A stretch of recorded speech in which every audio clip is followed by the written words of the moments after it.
Deputy CM जो है सुबह मुंबई से निकले थे और यहाँ पे रैली के लिए आ रहे थे बारामती में, तब लैंड होते टाइम यहाँ पे जो है ये हादसा हुआ है, प्लेन क्रैश हुआ है।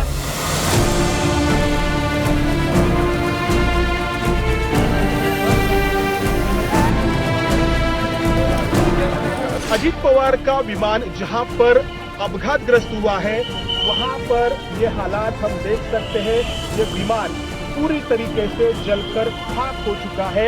यहां से बारामती एयरपोर्ट कुछ किलोमीटर की दूरी पर है।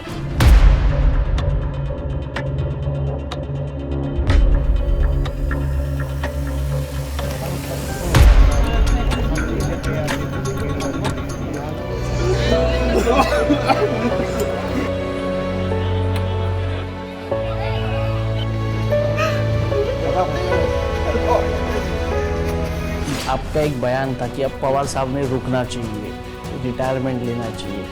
आज भी अजित दादा उसी बयान पर कायम है, क्योंकि चर्चा ऐसी है कि बिल्कुल नहीं।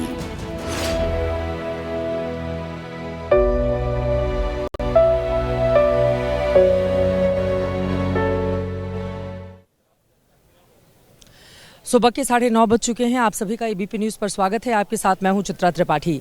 बारामती में इस वक्त मेरी मौजूदगी है और आपको बताते चले चारों तरफ यहां पर शोक का माहौल है, गमजदा हैं जितने भी कार्यकर्ता हैं, नेता है, और यहां पर अजित पवार को अंतिम विदाई देने के लिए बड़े बड़े नेताओं के पहुंचने का सिलसिला जारी है। लेकिन हर कोई हतप्रभ, क्योंकि 24 घंटे गुजर चुके हैं। अजित पवार 66 साल के उनके बड़े नेता अब इस दुनिया में नहीं रहे। सबके जहन में सवाल है, आखिर ये कैसे हो गया? भगवान इतना क्रूर कैसे हो सकता है? अपने प्रिय नेता को अंतिम विदाई देने के लिए दूर दूर से यहां पर कार्यकर्ता हजारों की संख्या में आए हुए हैं, जिनकी तस्वीरें आप तक पहुंचाएंगे। लेकिन आपको बताते चले, हमारे ठीक पीछे जो चिता है वो सजा दी गई है, जहां पर अब से थोड़ी देर के बाद अंतिम संस्कार अजित पवार का किया जाएगा। पीछे की तस्वीरें आप तक पहुंचाना चाहेंगे। यहां पर शरद पवार परिवार के साथ पहुंचे हुए हैं, तमाम दूसरे लोग भी आपको बताते चले एक एक करके लोग यहां पर पहुंच रहे हैं। लेकिन सबसे पहले जो जानकारी है, खबर ये है कि उनको उनके पैतृक गांव में अंतिम विदाई दी जाएगी और उसके बाद आपको बताते चले कि यहां पर सभी पहुंचेंगे और फिर यहां पर अंतिम संस्कार किया जाएगा। दूसरी तरफ की तस्वीरें अगर मनीष आपको दिखाएं, यहां पर आज सुबह से ही आपको बताते चले सैकड़ों की तादाद में कार्यकर्ता बैठे हुए हैं। सड़क से हम आ रहे थे, चारों तरफ चूंकि बंद है, आज 3 दिन का राजकीय शोक है, सब लोग पैदल न जाने किन किन हिस्सों से यहां पर चलते हुए चले आ रहे हैं। ये एनसीपी के तमाम कार्यकर्ता हैं जिन्होंने अथाह मेहनत की उस पार्टी को उस जगह पर, उस मुकाम तक पहुंचाया जिसका सपना यकीनन शरद पवार, अजित पवार देखा करते थे। लेकिन आज 66 साल के अपने प्रिय नेता को, जन नेता को खोने के बाद यहां का माहौल किस तरह से गमजदा है, ये तस्वीरें आपके सामने हैं। कई बार डिप्टी सीएम की कुर्सी संभाल चुके अजित पवार, हालांकि उनके मन में मुख्यमंत्री की कुर्सी की एक लालसा थी जिसको लेकर उनके तमाम समर्थक यहां पर अथाह मेहनत कर रहे थे। लेकिन आज वो क्रूर दिन रहा जब उन्होंने अपना नेता खो दिया है। अलग अलग हिस्सों से हमारे तमाम सहयोगी इस वक्त हमारे साथ जुड़ चुके हैं। गणेश ठाकुर हमारे साथ मौजूद हैं इसी विद्या प्रतिष्ठान से, जहां पर अंतिम संस्कार थोड़ी देर के बाद दिन में 11 बजे का वक्त इसके लिए मुकर्रर किया गया है।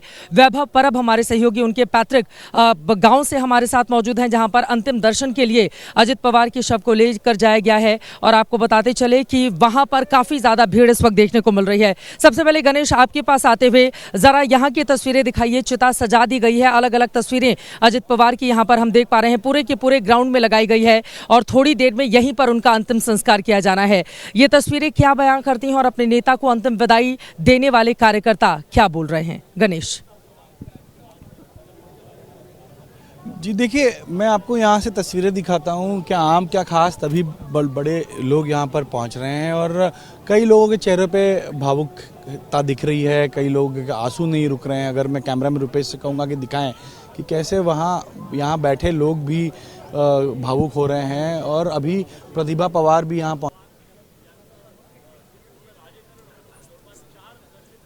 हैं, शरद पवार के साथ बैठे हैं। राज ठाकरे अभी इस विद्या प्रतिष्ठान में पहुंच चुके हैं और तमाम पार्टी के कार्यकर्ता, नेता यहाँ पर मौजूद है। मैं कुछ लोगों से बात करने की कोशिश करता हूं जो यहाँ पर कई दिनों से या कई इससे रुके हुए हैं, और मैं उनसे बात करने की कोशिश करता हूँ, जानता हूँ कि क्या भावनाएं हैं उनकी, क्योंकि कई लोग भावुक हैं।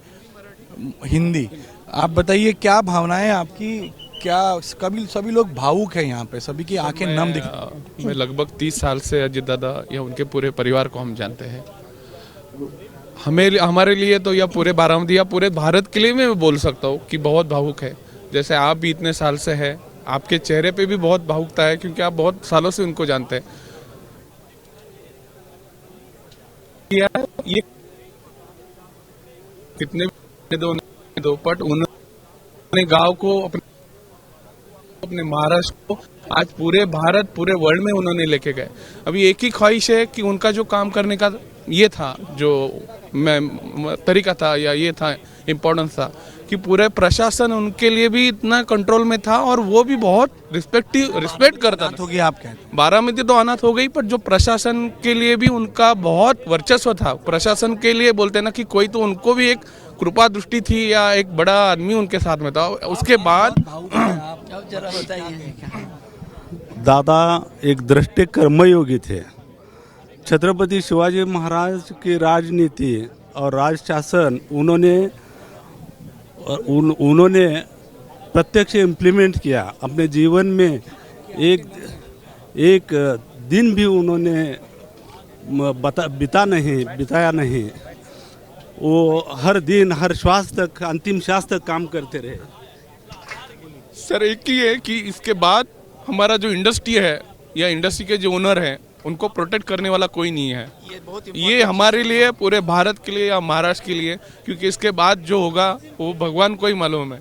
आज दादा थे तो पूरी इंडस्ट्री भी बहुत कंट्रोल में थी, क्योंकि आपको मालूम है स्क्रीन पे या कैमरा पे बोलने के लिए थोड़े दिक्कत रहती पूरे के लिए। आंसू बताते हैं ये पूरे बारामती के हैं, पूरे महाराष्ट्र। मैं पूरे बारामती पूरे भारत जी गणेश, का मैं आपके पास आ रही हूँ, थोड़ी नेटवर्क की दिक्कत आ रही है, फौरन मैं आपके पास लौट रही हूँ। यहाँ पर जिस जगह पर हमारी मौजूदगी है यहाँ पर नेटवर्क कनेक्शन थोड़ा कमजोर है, इस वजह से जैसे ही साफ तस्वीरें आएंगी आप तक पहुँचाएंगे।